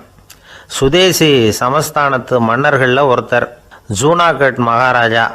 அவரோட வளர்ப்பு நாய் ரோஷனாரா. அதுக்கு கல்யாணம் பண்ணி வைக்கணும்னு ஆசைப்பட்டார். மாப்பிள்ளை தேடினார். மங்களூர் மகாராஜாவோட வளர்ப்பு நாய் ஒன்று இருந்தது, பேர் பாபி. இது ரெண்டுக்கும் கல்யாணம் நடத்த முடிவு பண்ணார். திருமணத்துக்கு வேண்டிய எல்லா ஏற்பாடுகளையும் பண்ணுங்க அப்படின்னு உத்தரவு போட்டார். ஆயிரக்கணக்கான அழைப்புதழ்கள், பல சமஸ்தான மன்னர்கள், ஜமீன்தார்கள், பிரிட்டிஷ் அதிகாரிகள், பெரிய பணக்காரங்க, இப்படி நிறைய பேருக்கு அழைப்புதழ்கள் அனுப்பி வச்சாங்க.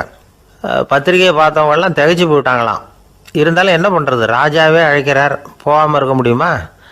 அந்த சமயத்தில் நாட்டின் கவர்னர் ஜெனரலாக இருந்தவர் வந்து இர்வின் பிரபு. அவருக்கும் ஒரு பத்திரிக்கை போயிருக்குது.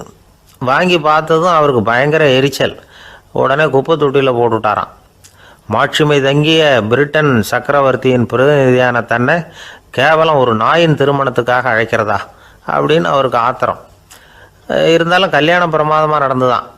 கல்யாணத்தன்னைக்கு பொண்ணுக்கு ஸ்பெஷல் குளியல், தண்ணீருக்கு பதிலாக வாசனை திரவியங்கள், பன்னீர், குளித்ததுக்கு அப்புறம் அலங்காரம், வைர மாலை, முத்து மாலை, ஏகப்பட்ட அலங்காரம். மாப்பிள்ளையை அழைக்கிறதுக்கு ரயில்வே ஸ்டேஷனில் ராஜ குடும்பமே காத்துக்கிட்டு இருக்குது. அவங்களோட வளர்ப்பு நாய்கள் 250. அத்தனை நாய்களுக்கும் பட்டு துணி போத்தி இருக்குது. முத்து வடங்கள் அணிவிச்சிருக்கிறாங்க. எல்லாம் ராஜ நாய்கள். அதுகளையும் வீதியில் நடக்க விடலையாம். அதுகளை சுமந்துக்கிட்டு போக அலங்கரிக்கப்பட்ட யானைகள் காத்துக்கிட்டு இருக்குதான். மாப்பிள்ளைக்கு வரவேற்பு எப்படி தெரியுமா? அது நடந்து வர்ற பாதை பூரா ரத்தன கம்பளம் விரிச்சிருக்குது.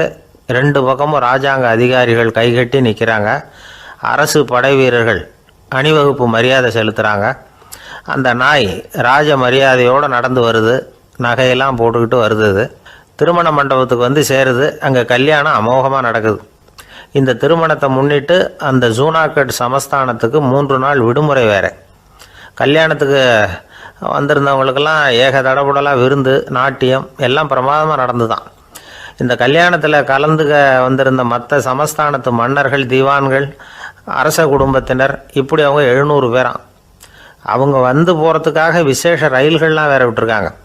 கல்யாணம் முடிஞ்சதும் அந்த நாய் தம்பதிகளோட பெரிய பெரிய மன்னர்கள்லாம் ஒன்றா உட்காந்து சாப்பிட்டாங்களாம். ஏர் கண்டிஷன் அறையில் அந்த தம்பதிகள் கொஞ்ச காலம் வாழ்ந்துருக்கிறாங்க. கொஞ்ச நாளில் மாப்பிள்ளைக்கு மரியாதை குறைய ஆரம்பிச்சுட்டுது. வெளியில் துரத்தி விட்டாங்களாம். அந்த பெண் நாய் மட்டும் ராஜ போகங்களை அனுபவித்து வந்து தான். இந்த கல்யாணத்தை பார்த்துட்டு தொடர்ந்து மற்ற சமஸ்தானத்து மன்னர்களும் நாய் திருமணங்கள் நடத்த ஆரம்பிச்சுட்டாங்களாம். இது உண்மையில் நடந்திருக்குது. இப்படி அது இருக்கட்டும். இப்போ நம்ம கதைக்கு வருவோம். ஒரு ராஜாவுக்கு ரொம்ப நாள் கழித்து ஒரு குழந்தை பிறந்து தான். அரண்மனை ஜோசியரை கூப்பிட்டுருக்கார் ராஜா. ஜோசியரே, என் மகன் வருங்காலத்தில் சிறந்த வாழ் வீரனாக வரணும்னு ஆசைப்படுறேன். வருவானாங்கிறத கொஞ்சம் பார்த்து சொல்லுங்களேன் அப்படின்னாராம். ஜோசியர் சொன்னார், மன்னா, உங்கள் புள்ள வாழ் வீரனாக வர்றது கஷ்டம். ஆனால் அவரும் உங்களை மாதிரியே நாய்க்குட்டிகள் பேரில் பிரியமாக இருப்பார். அதுகளுக்கு கல்யாணமும் பண்ணி வைப்பார் அப்படின்னாராம். அது எப்படி கண்டுபிடிச்சிங்க அப்படின்னு கேட்டிருக்கார் ராஜா. அரசே, உங்கள் பிள்ளைக்கு வாழ் மேலே உள்ள பிரியத்தை காட்டிலும் நாய் மேலே உள்ள பிரியம் அதிகங்கிறதுக்கான அறிகுறி இப்போவே தெரியுது. நல்லா கவனித்து பாருங்கள். அவர் வாழ்னு கத்துறாரு அப்படின்னாரு.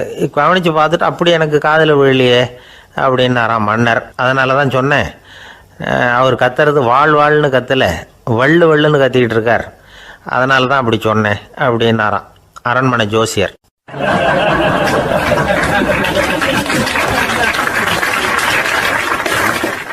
ஒரு பெரிய காடு.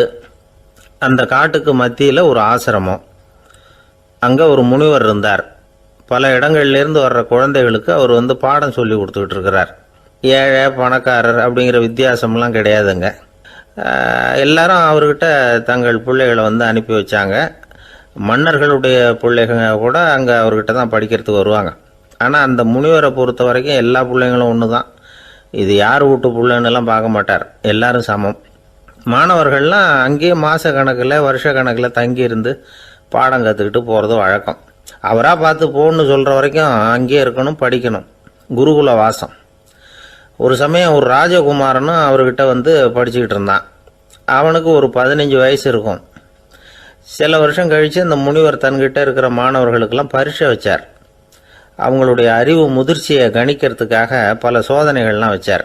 ஒவ்வொருத்தராக பார்த்து இனிமேல் நீங்கள் வந்து உங்கள் வீட்டுக்கு போகலாம் அப்படின்னு சொல்லி அனுப்பி வச்சுக்கிட்டு இருக்கிறார். எல்லாரும் போயிட்டாங்க. கடைசியாக மிஞ்சி இருந்தது ஒரே ஒரு மாணவன். அவனை மட்டும் வீட்டுக்கு அனுப்பல. யார் அந்த பையன் தெரியுமா? அவன்தான் அந்த ராஜகுமாரன். ராஜகுமாரனுடைய தந்தைக்கு, அதுதான் அந்த ராஜாவுக்கு, அங்கே வயசு ஏறிக்கிட்டே போகுது. என்ன இது படிக்க போன பையன் இன்னும் திரும்பி வரலையே அப்படின்னு நினச்சார். வந்துட்டா சீக்கிரமாக அவனுக்கு பட்டம் கட்டிவிட்டு நாம் விலகிக்கலாமே அப்படின்னு நினச்சார். கல்யாணம் வேறு பண்ணி பார்க்கணும் பையனுக்கு. ஆனால் பையன் வர்ற வழியை காணும். ராஜா பார்த்தார். சரி, நேர்லேயே போய் என்னன்னு தெரிஞ்சுட்டு வந்துடுவோம் அப்படின்னு காட்டுக்கு புறப்பட்டார். அங்கே போய் முனிவரை பார்த்தார். முனிவர் வந்து இவரை அன்பாக வரவேற்று உட்கார வச்சார். அதுக்கப்புறம் ராஜா மெதுவா, எல்லாரையும் வீட்டுக்கு அனுப்பி வச்சுட்டிங்களாமே, ஏன் பிள்ளைய மட்டும் அப்படின்னு சொல்லி மெதுவாக இழுத்தார். முனிவர் வந்து இதுக்கு உடனே பதில் சொல்லலை. ராஜாவை கூப்பிட்டுட்டு போய் விருந்தினர் குடிசையில் தங்க வச்சார். அதுக்கப்புறம் சொன்னார், உங்கள் மகன் வந்து எல்லா பாடங்கள்லேயும் முதலிடம் வாங்கியிருக்கான். இப்படி முதலாவதாக வர்ற மாணவனுக்கு நாங்கள் இன்னொரு தேர்வு வைக்கிறது வழக்கம். அதுலேயும் அவன் வந்து முதலாவதாக வந்துட்டான்னா அவன் ஒரு பெரிய வித்வான் அப்படிங்கிற கௌரவத்தை அடைஞ்சிருவான் அப்படின்னார். அதாவது முனிவர் அப்படி சொல்கிறார். அப்படி சொல்லிவிட்டு போயிட்டார் அவர். ராஜா அங்கேயே தங்கிட்டார். ராத்திரி படுத்து தூங்கினார். காலையில் எழுந்திரிச்சு அந்த குடிசைக்கு வெளியில் வந்தார் பல்லு விளக்கறதுக்காக. அந்த சமயத்தில் தூரத்தில் ஒருத்தன் ஒரு கையில் கோடாலியை வச்சுக்கிட்டு தலையில் ஒரு பெரிய விறகு கட்டை சுமந்துக்கிட்டு வந்துக்கிட்டு இருக்கிறது மாதிரி தெரிஞ்சது. யாராவது விறகு வெட்டியாக இருக்கும் அப்படின்னு நினச்சார் ராஜா. கிட்ட வந்ததும் உத்து பார்க்குறாரு. பார்த்தா அது தன்னோட புள்ள. திகைச்சு போயிட்டார். என்ன இது, ஒரு ராஜகுமாரனை கூட இது மாதிரி வேலையெல்லாம் செய்ய சொல்கிறாங்களே அப்படின்னு நினச்சார். ராஜகுமாரன் வந்து விறகு கட்டை கொண்டுகிட்டு போய் கொல்லை பக்கம் வச்சான். அந்த சமயம் முனிவர் அங்கே வந்தார். என்ன மகனே, விறகு வெட்டிட்டு வந்துட்டியா? சரி, இப்போ வந்து ஒரு துடைப்பத்தை எடுத்துக்கோ, விருந்தினர் குடிசையின் வாசல் பக்கத்தை கூட்டி பெருக்கி சுத்தம் பண்ணு போ அப்படின்னார். அப்படியே செய்கிறேன் குருவே அப்படின்னு சொல்லிவிட்டு போனான். சுத்தம் பண்ண ஆரம்பிச்சிட்டான். ராஜா பார்த்தார் இதை. உடனே ஓடியாந்தார். மகனே, என்ன காரியம் பண்ணுற? துடைப்பத்தை கீழே போடுனார். இப்போ அந்த ராஜகுமாரன் சொல்கிறான், தந்தையே, இது வந்து என்னுடைய குருதேவரோட உத்தரவு. இங்கே வந்து நான் ஒரு மாணவன். இங்கே அரசனும் ஒன்று தான், ஆண்டியும் ஒன்று தான். குருதேவர் சொல்கிறத மறுக்காமல் செய்கிறது தான் எங்கள் கடமை அப்படின்னா. இந்த சமயம் முனிவர் அங்கே வந்தார். இவனை வந்து முதுகில் தட்டி கொடுத்தார். அப்புறம் ராஜா கிட்ட சொன்னார், அரசே, உங்கள் புள்ள எங்கள் கடைசி தேர்வுலையும் வெற்றி பெற்றுட்டான். பணிவு தான் மாணவர்களின் மிக உயர்ந்த குணம். குருநாதர் சொல்றது மனசுக்கு பிடிக்கலைன்னா கூட மறுக்காம செய்யணும். அப்படி செய்யறதுனால எதை செய்யலாம் எதை செய்யக்கூடாது அப்படிங்கிற விவேகம் அவங்களுக்கு வந்துடும். செய்யக்கூடாததை கூட பெரியவங்க சொல்லிவிட்டா செஞ்சுதான் ஆகணும் அப்படிங்கிற பணிவு அவங்களுக்கு வந்துடும். இந்த குணம் வந்துட்டுதுன்னா அவங்க எத்தனை கடினமான வேலையாக இருந்தால் கூட ரொம்ப சுலபமாக செஞ்சு முடிச்சிருவாங்க. தூக்கத்திலேயும் அப்புறம் துக்கத்திலேயும் தோண்டு போட மாட்டாங்க. இந்த பணிவும் விவேகமும் அவங்கக்கிட்ட மன உறுதியை ஏற்படுத்தும். அந்த உறுதி உங்கள் பையனுக்கு வந்தாச்சு. இனிமேல் அவனை நீங்கள் அழைச்சிட்டு போகலாம். அவன் நிச்சயமாக பேரும் புகழும் பெறுவான் அப்படின்னார். ராஜா அவரை பார்த்து, குருதேவா, புரிஞ்சுக்கிட்டேன், என்னை மன்னிக்கணும் அப்படின்னாரு. அதுக்கப்புறம் மகனை அழைச்சிக்கிட்டு நாட்டுக்கு திரும்பி வந்துட்டார். இந்த கதையை இன்று ஒரு தகவலில் சொல்லுங்கள் சார், உங்கள் நிகழ்ச்சியில் சொல்லுங்கள் சார் அப்படின்னு சொல்லி மாணவர்கள் கேட்டால் பணிவாக இருக்கிறது எப்படி அப்படிங்கிறத புரிஞ்சுக்குவாங்க அப்படின்னு சொன்னார் ஒருத்தர். சரி சொல்லுவோம், அதுக்கு முன்னாடி நேர்லேயே ஒரு பையன்கிட்ட சொல்லி பார்க்கலாமே அப்படின்னு தோணுச்சு. உடனே ஒரு பையனை கூப்பிட்டோம். ஏன்பா, உங்கள் வாத்தியார் உனக்கு இது மாதிரி ஒரு பரீட்சை வச்சா என்ன பண்ணுவேன் அப்படின்னு கேட்டோம். நானும் அப்படி தான் சார் நடந்துக்குவேன், விறகு வெட்டுவேன், தொடப்பத்தினால கூட்டி சுத்தம் பண்ணுவேன், உடனே செஞ்சு முடிச்சிருவேன் சார் அப்படின்னா. பலே பரவாயில்லையே அப்படின்னோம். ஆமாம் சார், அப்படி செஞ்சால் தானே வீட்டுக்கு அனுப்புவார், இல்லைன்னா இன்னொரு வருஷம் இங்கேயே இருந்து படின்னு சொல்லி விடுவார், அதனால் அப்படி செய்வேன் அப்படிங்கிறான் அந்த பையன்.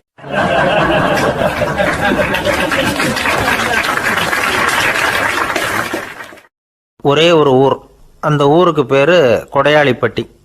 அந்த பேருக்கு தகுந்த மாதிரி தான் அந்த ஊர் மக்களும். யார் வந்து என்ன கேட்டாலும் இல்லைன்னு சொல்லாமல் கொடுப்பாங்க. கொடையாளிகள் நிறைந்த ஊர். இனாமா மட்டும் இல்லை, கடனாகவும் பணம் கொடுப்பாங்க. யாருக்காவது அவசரமாக பணம் தேவைப்பட்டதுன்னு வச்சுக்கோங்க, அந்த ஊருக்கு போய் வாங்கிக்கலாம். பத்திரம் தேவையில்லை, சாட்சி தேவையில்லை, ஜாமீன் தேவையில்லை, எந்த உத்தரவாதமும் கேட்காம பணம் கொடுத்துருவாங்க. நம்மால் ஒருத்தனுக்கு பணம் தேவைப்பட்டது. சொந்த பந்தமெல்லாம் கேட்டு பார்த்தா யாரும் கொடுக்குற வழியாக தெரியல. எல்லாரும் அவங்கவுங்க சௌரியத்தை பார்க்குறவங்க, அடுத்தவங்க சௌரியத்தை பற்றி கவலைப்படாதவங்க. இவன் எல்லாரையும் கேட்டு பார்த்துட்டு சோர்ந்து போய் உக்காந்துட்டான். அந்த நேரம் தான் கொடையாளிப்பட்டியை பற்றி கேள்விப்பட்டான். அப்படி ஒரு ஊர் இருக்கிறது தெரிஞ்சதும் அந்த ஊருக்கு வழி கேட்டுக்கிட்டு ஒரு நாள் புறப்பட்டு போனான். வயல்காட்டு வழியாக போக வேண்டியிருந்தது. மெதுவாக நடந்து ஊர் எல்லைக்கு வந்துட்டான். 2 பக்கமும் விவசாய வேலைகள் மும்முரமாக நடந்துக்கிட்டு இருக்குது. ஏர் உழுதுகிட்டு இருக்கிறாங்க. அப்போ அங்கே ஒரு ஆளை பாம்பு கடிச்சுட்டுது. பக்கத்தில் வேலை செஞ்சுக்கிட்டு இருந்தவங்க ஓடி வந்தாங்க. அவசரமாக செய்ய வேண்டிய முதல் உதவியெல்லாம் செஞ்சு பார்த்தாங்க. பலன் இல்லை. அந்த ஆள் செத்து போட்டான். அவன் செத்து விட்டான்னு தெரிஞ்சதும் அவனை தூக்கி வரப்பு மேலே போட்டுட்டு எல்லாரும் அவங்கவுங்க வேலையை கவனிக்க ஆரம்பிச்சிட்டாங்க. அங்கே ஒரு ஆள் இவனை பார்த்து சொன்னான், ஐயா, நீங்கள் போகிற வழியில் இவன் சொந்தக்காரன் இவனுக்கு சோறு கொண்டுகிட்டு வருவான். இவன் இங்கே செத்து விட்டான்னு அவங்ககிட்ட சொல்லிவிடுங்க அப்படின்னா. இவனுக்கு ரொம்ப ஆச்சரியம். என்னடா இது, பாம்பு கடிச்சுட்டுதுன்னதும் பதறி அடிச்சுக்கிட்டு ஓடி வந்தாங்க, செத்து விட்டான்னதும் பேசாமல் தூக்கி போட்டுட்டு போயிட்டாங்க அப்படின்னு நினச்சிக்கிட்டே நடந்து போகிறான். எதிரில் சோறு கொண்டுக்கிட்டு ஒரு ஆள் வந்தான். இவன் விவரத்தை சொன்னான். அங்கே அவங்க சொந்தக்காரன் பாம்பு கடிச்சு செத்து போட்டான் அப்படின்னா. அவன் கொஞ்ச நேரம் அமைதியாக நின்னான். அதுக்கப்புறமா அங்கேயே வரப்பில் உட்காந்து கொண்டுகிட்டு வந்த சோத்தை தானே சாப்பிட்டு முடித்தான். பேசாமல் எழுந்திரிச்சு திரும்பி போயிட்டான். கொஞ்சம் கூட பதறல, அழலை. இப்படியும் ஒரு ஊரா அப்படின்னு நினச்சி ஆச்சரியப்பட்டுக்கிட்டே இவன் ஊருக்குள்ளே போனான். ஒரு பெரிய மனுஷனை பார்த்து பணம் கேட்டான். அவரும் இவனோட பேரையும் ஊரையும் மட்டும் விசாரிச்சுக்கிட்டு தேவையான பணத்தை கொடுத்துட்டார். பணத்தை வாங்கிட்ட பிறகு தன்னுடைய மனசை அரிச்சுக்கிட்டு இருந்த அந்த விஷயத்தை பற்றி கேட்டான். ஐயா, வழியில் ஒருத்தன் செத்துட்டான், அவனை அப்படியே தூக்கி வரப்பில் போட்டுட்டு எல்லாரும் வயல்வெளி வேலைகளை பார்த்துக்கிட்டு இருக்கிறாங்களே அப்படின்னா. இதுக்கு அந்த பெரியவர் சொன்னார், ஆமாம், அப்படி தான் செய்வோம். வேலை முடிஞ்சு வீட்டுக்கு திரும்புகிறப்போ அவனை தூக்கிட்டு வந்து அடக்கம் பண்ணிடுவோம் அப்படின்னார். ரொம்ப ஆச்சரியமாக இருக்கே அப்படின்னா. ஏன் உங்கள் ஊரில் யாராவது செத்துட்டா என்ன பண்ணுவீங்க அப்படின்னு கேட்டார். என்ன இப்படி கேட்குறீங்க, எங்கள் ஊரில் எல்லாம் பணத்தை தூக்க விட மாட்டாங்க, ஒப்பாரி வைப்பாங்க, கட்டி புரண்டு அழுது புலம்பி தீத்துருவாங்க அப்படின்னா. இவன் பெரியவர் பார்த்தார். அவங்ககிட்ட கொடுத்த பணத்தை லபக்குன்னு பறிச்சுக்கிட்டார். திருப்பி வாங்கிட்டார். இவன் பதறி போய் நிற்கிறான். அவர் சொன்னார், பணத்தையே விட மாட்டேன்னு கட்டுப்பிடிச்சி அழுதா நான் கொடுத்த பணத்தை மட்டும் எப்படி திருப்பி கொடுக்க போகிறேன், போயிட்டு வா அப்படின்னு விரட்டி விட்டாரான். இந்த கதையை நண்பர் ஒருத்தர் சொன்னார். கதை வேடிக்கையாக தெரிஞ்சால் கூட இதில் கருத்து உண்டு. பணம் பிணம் இது ரெண்டையுமே விடுறதுக்கு அவ்வளவு சுலபமாக மனம் வர்றதில்லை. இந்த 2 விஷயங்கள்லேயும் அறிவார்ந்த செயல்பாடு தேவை. ஒரு பேருந்து மரத்தில் மோதி விட்டுது. எல்லாரும் அடிபட்டு முனைகிட்டு கிடக்கிறாங்க. டிரைவர், கண்டக்டர் இவங்களுக்கும் அடி. அவங்களும் ஒரு பக்கம் கிடக்கிறாங்க. ஒரு மூலையில் கிடக்கிற ஒருத்தன் மெதுவாக முக்கி முனகி கண்டக்டர்னு சத்தம் போடுறான். கண்டக்டர் மெதுவாக நகர்ந்து